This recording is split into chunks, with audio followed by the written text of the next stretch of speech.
இந்த வீடியோவில் நம்ம தமிழில் அடுத்த 15 ஒன்றோட பார்க்க போகிறோம்.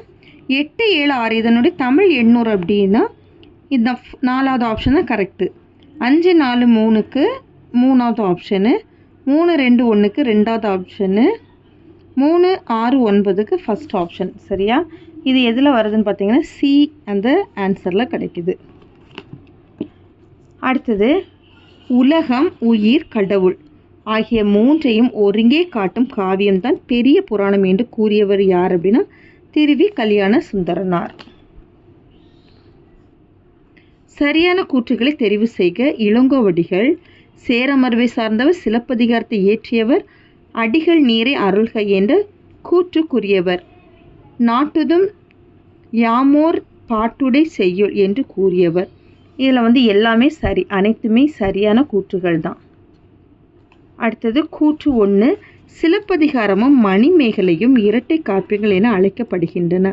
கூற்று 2, சிலப்பதிகாரம் மணிமேகலை ஆகிய இரண்டுமே 30 காதைகளை கொண்டுள்ளது. சரியா? இதில் எந்த கூற்று சரின்னு கேட்டிருக்கு.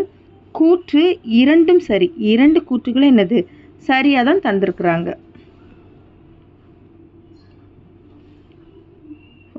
வாணிகம் செய்வாருக்கு வாணிகம் பேணி பிறவும் தமபோல் செய்யின். திருக்குறள் உணர்த்தும் கருத்து என்னென்னா நேர்மை. வாணிகம் செய்வாருக்கு வாணிகம் பேணி பிறவும் தமபோல் செய்யின். திருக்குறள் உணர்த்தும் கருத்து என்னதுன்னா நேர்மை. தேசிய நூலக நாளை தேர்வு செய்க.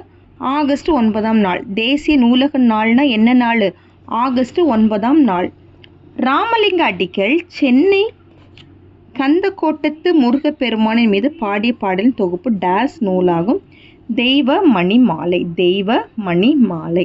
ஞானப்பச்சிலை என்று வள்ளலார் கூறும் மூலிகை எது? சிங்கவல்லி. ஞானப்பச்சிலை அப்படின்னாலே என்னது ஆன்சர்? சிங்கவல்லி. முன்னீர் வழக்கம் மகடுவு ஓடில்லை என்று கூறும் நூல் என்னது அப்படின்னா தொல்காப்பியம். பண்டை காலத்து துறைமுக நகரங்கள் பற்றி கூறும் நூல் என்னது? பட்டினப்பாலை. கழுகுமலை வெட்டுவான் கோவில் சிற்பங்கள் அமைத்தவர்கள் யார்னா பாண்டியர்கள். புலவர்களால் எழுதப்பட்டு கல் தச்சர்கள் கல்லில் பொறிக்கப்பட்டவை மெய்கீர்த்தி. பொறுத்துக.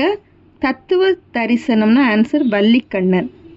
பிடிச்சாம்பல்னா அண்ணா. தாலாட்டுனா ஜெயகாந்தன். மிட்டாய்க்காரன் அப்படின்னா கீவா ஜெகநாதன். இது எந்த ஆப்ஷனில் இருக்குன்னு பாருங்கள். ஆப்ஷன் டியில் இருக்குது. கீழ்கண்டவற்றில் சரியான பழமொழிகளை கண்டறிக. நாம் ஒன்று நினைக்க தெய்வம் ஒன்று நினைக்கும். இதுதான் சரியான பழமொழி. மோனை தொடை டேஸ் வகைப்படும். 8 வகைப்படும். மோனை தொடை எத்தனை வகைப்படும்னா 8 வகைப்படும். அவ்வளோதான் இந்த வீடியோவில். தேங்க்யூ.